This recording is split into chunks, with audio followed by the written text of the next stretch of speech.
Welcome to the Swim Swam podcast. I'm your host, Coleman Hodges. Joining me today, we've got two NAG record holders, Maximus Williamson and Thomas Heilman.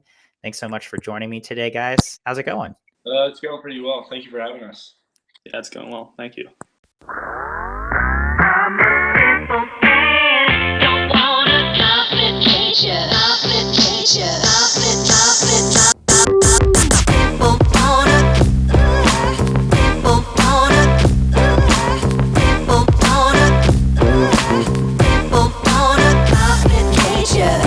You guys are both coming off Monster Winter Junior Championships performances. I think I'm saying that meet name right. So, and it felt like you guys were going back and forth in several events, right? Even though you guys were on opposite ends of the Midwest. I think, Thomas, you were in Columbus, Ohio, and Maximus, you were in Westmont, Illinois. So first off, Thomas, I'm going to start with you. Going into these winter championships, did you have, specific goals that you wanted to hit, or is at this point in the season for you, what were you thinking heading into this meet? Yeah, definitely had some time goals going in, had some goals with our team. And given the year coming up with trials and everything, this is kind of my last meet getting a little bit of a rest until trials. So I was expecting to kind of be around my best times and hopefully crack a couple of those. So it was a pretty big focus for me this year. What were those team goals, just out of curiosity, and did you guys meet them? Our guys team wanted to take a crack at winning the boys team title. And obviously we came up a couple points short, unfortunately. But I mean, we had like 6 guys there, and we were competing with a team like Bulls and Swim Mac, who had a couple dozen almost. I thought it was pretty impressive, and we're pretty proud of each other. So you guys were 2 points away from beating Bulls for the whole men's title. Yeah. I think we with six boys. Mm-hmm. Yeah, we were. I want to say we were up like 24 points going into the 400 free relay, and because their A and B relay scored, we their second and third place kind of took over the meet. But I mean, like I said, obviously got really close, and we were just happy to be in that position, and it was just fun competing against them the entire meet. Oh my gosh, I was not even aware of this narrative, but congrats to Cav Aquatics. Good Lord. How big, do you know how many kids are on this club team? I think about 250 total. Okay. We have I'd say maybe 35 kids in our senior group, like our high school group. Mm-hmm. And we had 9 total kids at the meet, including girls. So, yeah. Yeah, well, a belated big congrats to Cav Aquatics. That's huge, yeah. And then Maximus, just kind of same question. Where were your goals? Where was your head heading into this meet, both for you individually and as a team? Yeah, I would say it's about the same. I mean, last really big meet, I'll get before going into trials. And I mean, our team goals on our boys' side were just to win the meet. And then last year, I don't think we won the meet combined. So we wanted to win the combined meet. I was there to kind of work on the stuff that I've been lacking in. So I was trying to work on my breaststroke, and I was trying to work on my underwaters, and just everything that needs to be cleaned up before trials with some rest, so that I can feel like how I'll be able to swim it at trials. Absolutely. Yeah. So this was you guys' mindset heading into the meet. We've got a sense for where you guys were at mentally. First night, you guys both have great splits in the 2 medley. So after the 200 medley relay, we have this back and forth in the 800 free relay. Thomas, I'm going to start with you on all these questions pretty much, because you were the first one swimming. leading off that 800 free relay, again, did you have a goal? Did you have that NAG record in mind? What was your mindset for that relay lead off? Yeah, I was. I definitely wanted to go best time. I'd been kind of stuck in that 134 range for the last couple of years, and so I kind of wanted to dip under that at least, and then hopefully go a little bit faster. And to be honest, like between Maximus and Kai and like Henry McFadden, I honestly wasn't even like sure what the NAG was because they all kind of went like around that 132 high, 133 low range. And then like obviously went touch the wall in 32 mid. And the guy like announced it was a NAG, which I guess was pretty exciting. And then about an hour later, Maximus kind of made me look silly, but yeah, I think that was kind of the theme of the entire meet. So it really was, which as a swim fan was phenomenal. I mean, it was so fun to see you guys just kind of trading blows. Is the 200 free something that you ever work on in practice, Thomas, or just that you have in mind while you're training? Yeah, I'd say like training wise, I have a pretty big focus on like kind of the mid distance, like 200, 500 free, and then like the 2-4 IM. And I think especially leading to next summer, I kind of want to add the freestyle, hopefully to the event schedule, and try to make a run at like the 800 free relay for the Olympic team. Especially given like the 100 fly is probably going to be a lot more competitive this year with like Dressel coming back, and then the way Shane swam at US Open, got to expect him to be good. So just giving myself more options coming into the next summer. Very smart, which because that's what trials is about, right? You kind of never know what can happen at a meet like that. So yeah, that totally makes sense. And then Maximus, I've been dying to ask this question. I'm so excited that I get to. Did you know what Thomas went before you swam at that 800 free relay? Yeah. So before the relays and like before all the swims, my coaches would always tell me, like they had the meet mobile results and like who was going what over at the East. So they would just always tell me somebody went this time, somebody went this time. And so it was basically, they just put that on me to go out there and win the whole thing, like combine East and West. They wanted me to have the fastest time out there. And so, did you have a goal time for yourself coming into this meet? Did you see yourself going 132.0? I came into the meet thinking that I was gonna I knew my 2 free was gonna be good. I didn't know how good it was gonna be. My swim on day 3, my actual 200 individual swim, that shocked me. I didn't even know that. But shocked me too.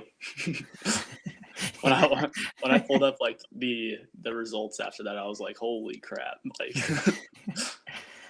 that was a real like drink your drink, look at your phone, and then spit your drink out kind of moment. Yeah. It was. I knew that I would go that fast on the relay, but I had no clue that I would go that fast in the individual. And all I did was switch up how I swam it, so it felt way easier than the relay too. Yeah. So while we're at it, you on that day 3, you opted out of the 400 IM. You wanted to swim that 200 free individually. Can you take us through you and your coach's thinking on why you wanted to swim that 200 free individually, and then again, as you alluded to, how you did it differently than the relay? Yeah. So on the relay, I kind of knew I jammed my walls and I didn't really have a strong breakout, and I kept something was off in the 2 free. I just didn't feel right. And then in the prelim session, my backstroke felt weird. So coach was just like, your backstroke looks weird. We're just going to scratch you on the 4M and 100 back, and you're just going to swim the 2 free. And I almost didn't even make a final. I almost pulled it. That was on accident. I didn't mean to have lane 8, but it worked out. So. Well, what happened in the prelim swimmer? Maybe something didn't happen. Maybe it's just a super fast meet. Well, I knew that I was in the last circle seated heat, so it was supposed to be like the fastest heat in prelims. The guy next to me didn't show up, who was like pretty fast. I mean, I think he went 135 or something like that. And then I couldn't really see anybody in the prelim session. I was just kind of cruising it, and I was like winning my heat, so we gotta be going somewhat fast. And I launched at 137.7. I was like, I don't. I don't know if I just made A final, so Yeah. that would have been bad. I feel like that's always a weird like dynamic in the short freestyle events, because like depending on how your heat goes in the morning, like you could be winning your heat and still, like you said, be like almost missing the A final. Like I was kind of like same kind of thing in the 100 free.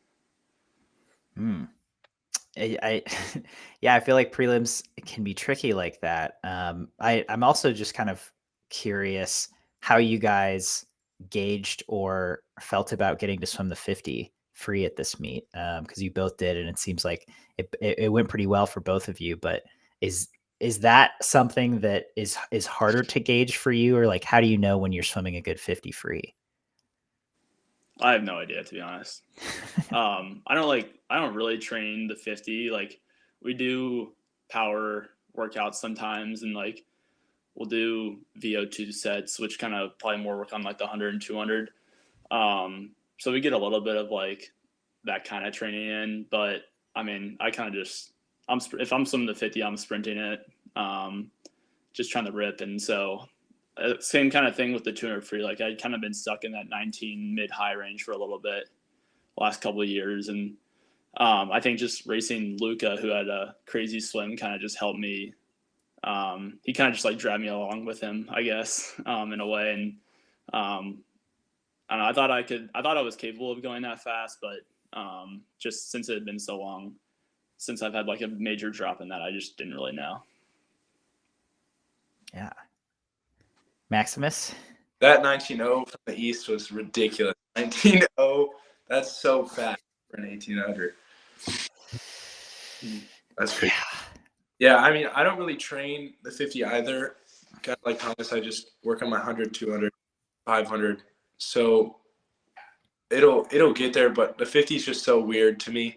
Like everything has to be so perfect, and if you screw up one thing, then the whole 50 is like toast. So it's super confusing. Yeah. Yeah, it's quick. And I mean, you guys both had great 50s, but it was fun to see you guys race that, knowing that, that obviously maybe isn't your specialty or what you necessarily are training for.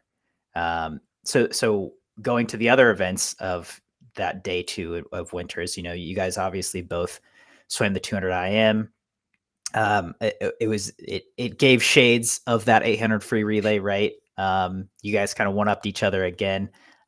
Thomas, after having, I mean, again, you guys both had great winter juniors last year, but after having the swims you had last year, in that IM and in the butterflies, Thomas, how were you approaching specifically those events at this meet, and how did you want to differentiate them after the success you had last year?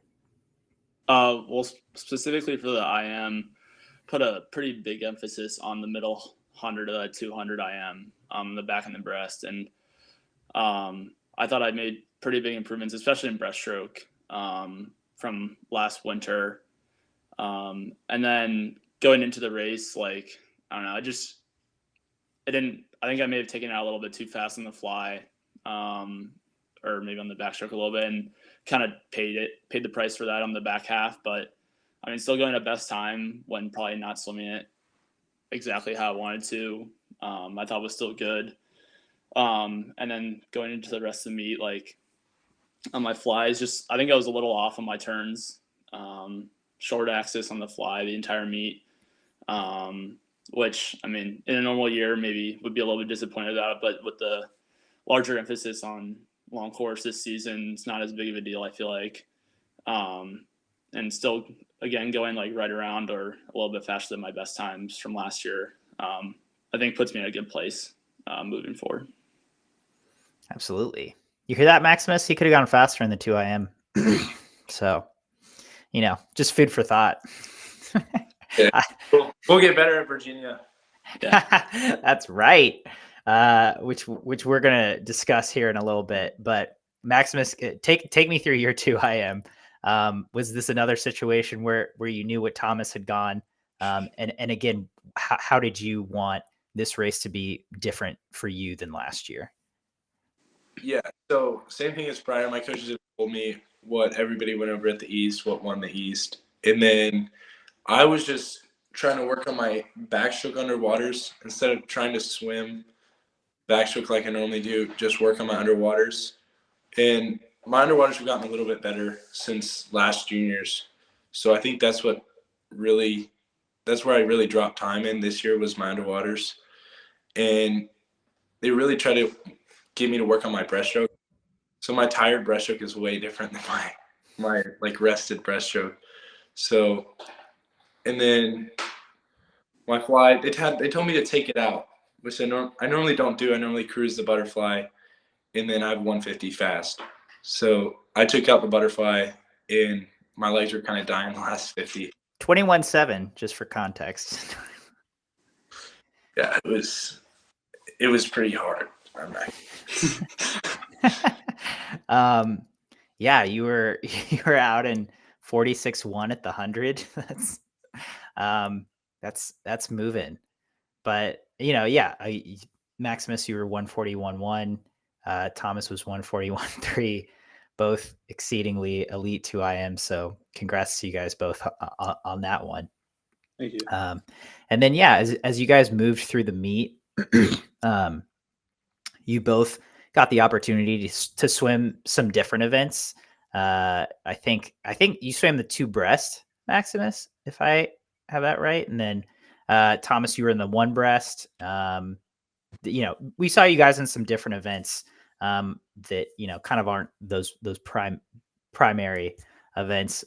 Thomas, again, we can start with you, but just how did it feel getting to swim some of those races? And again, what was your mindset heading into them, or what were you hoping to gain from that? I think kind of like I said earlier, like I put a pretty big emphasis on breaststroke over the last year, and I kind of wanted to see after I swam a pretty decent 100 breaststroke last spring, and I thought I was gonna have a chance to kind of be competitive in that towards the top of the 100 this year at juniors. And I think just the morning was really, really fast in the 100 breast, and I just missed out. I think I was 9th after prelims, and then just didn't quite go how I wanted to at finals either. So I just kind of wanted to try it out, do something like you said, a little bit different, and mix it up a little bit, keep things fun. But with the kind of bigger event schedule, I think that may have hurt me a little bit. And then just kind of moving through the rest of that night, like having the 100 fly before it and then the relay after it.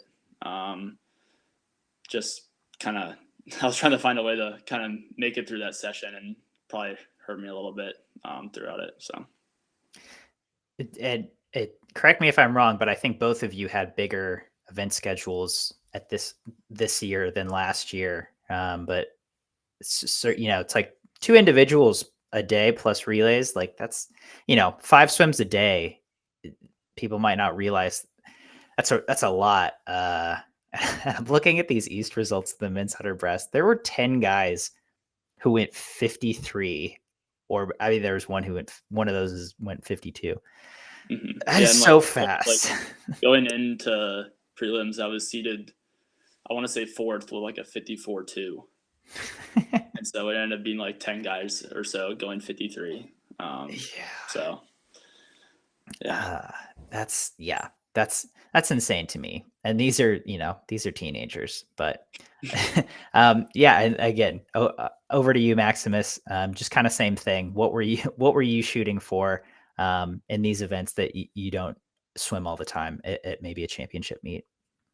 Yeah, so as I said earlier, Jason wants me to like work on my tired breaststroke. So right before the 2 breaststroke, I had 100 free. So I swam the 100 free, and then I think it was like it was like less than 20 minutes later or something. I just on the 200 breaststroke.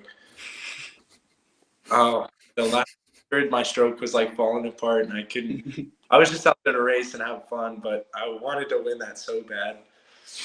But it's okay.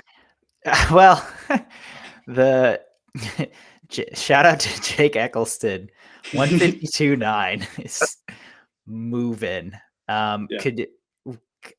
Sorry, I don't know which lanes was he right next to you? I think he was in lane 5. I was in lane 4. Okay. I mean that's a hard time to beat. Going 152.9. Were you pleased with that 200 breast race overall, though, aside from not touching first? Yes, sir. Yeah, I'm happy with my 200 breaststroke because I haven't swum that since last year. I think last year I went 157 low, so my breaststroke's gotten a little bit better, and especially my tired breaststroke, which Jason wants me to work on for my IM. It's definitely progressing, but it still needs more work. I feel like that's a healthy mindset to have. That's good to hear. So thank you guys for giving all of this insight. Again, as a swim fan, it was super fun to watch. Both meets were incredibly fast.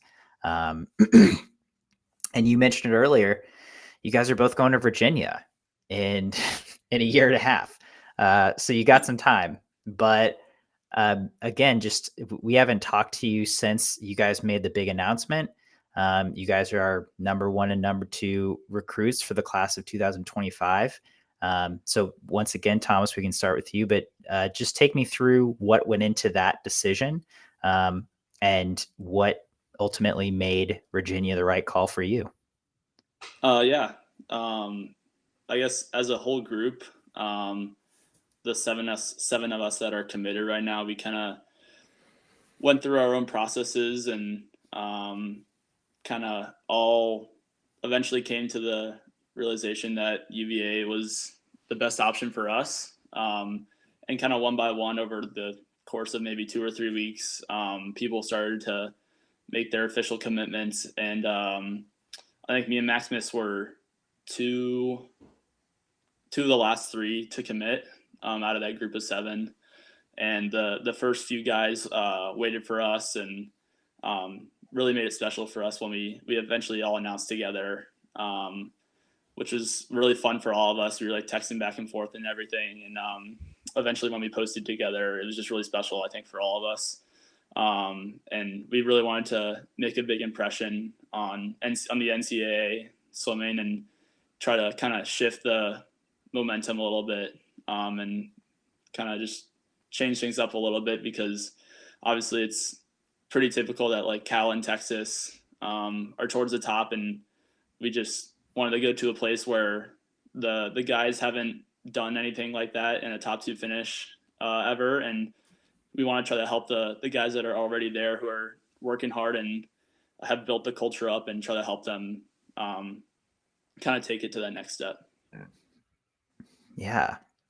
I mean, I think on paper, Thomas, this seems like a little more of a predictable move for you, you know, just being that you live in Charlottesville, your family's there, your brother's already on the team. But for you, just personally, what makes Virginia a place that you feel like you can accomplish those things? Yeah, I think, like I said, like the culture there that they've kind of established already is one that I feel like with the guys who are working hard now and the 2 classes that will be there in the next couple of years, we're all really determined to and we all kind of have that same goal of winning a national championship together. And then the coaching staff, the energy the coaching staff has, I think we're all really excited about. Like Todd, especially when recruiting started, kind of made sure to put a big emphasis on like the Instagram, and Tyler's done a great job with that as well. And kind of just making us feel like we're part of the team. And then me being close with the team with my brother there, like I hear all the stuff that they're doing and how hard they're working and everything. And I just felt like I could be part of that. I feel like I could be part of that family in a couple of years. Well, absolutely, and a belated congrats on that. That's a big deal, and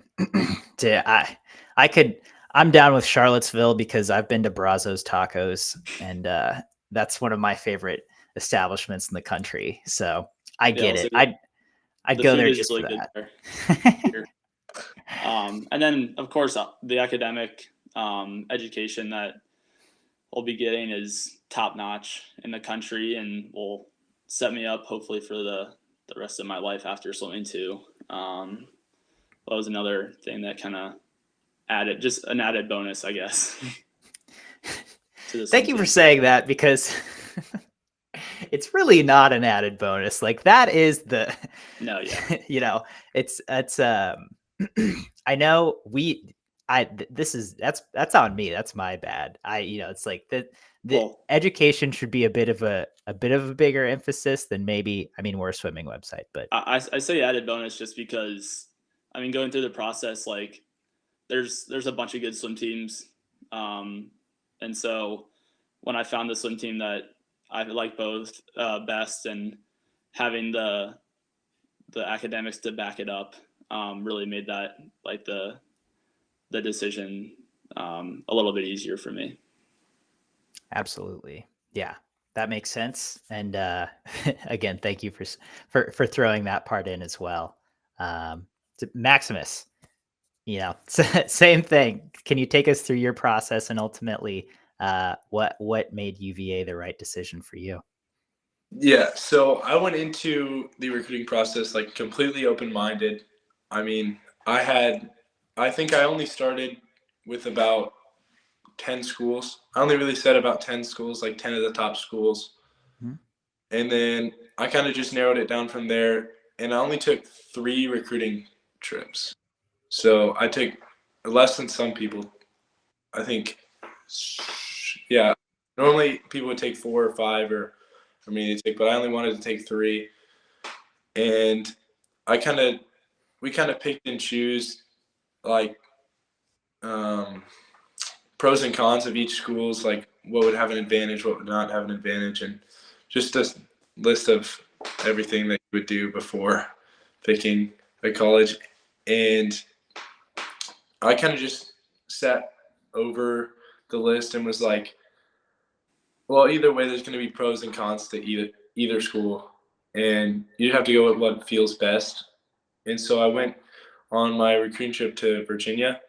I fell in love with the campus. The campus is gorgeous, and they have the perfect weather. I mean, they actually have 4 seasons, unlike Texas, where it's like 6 months summer, like 3 months winter, and then you got the other random 3 months in there.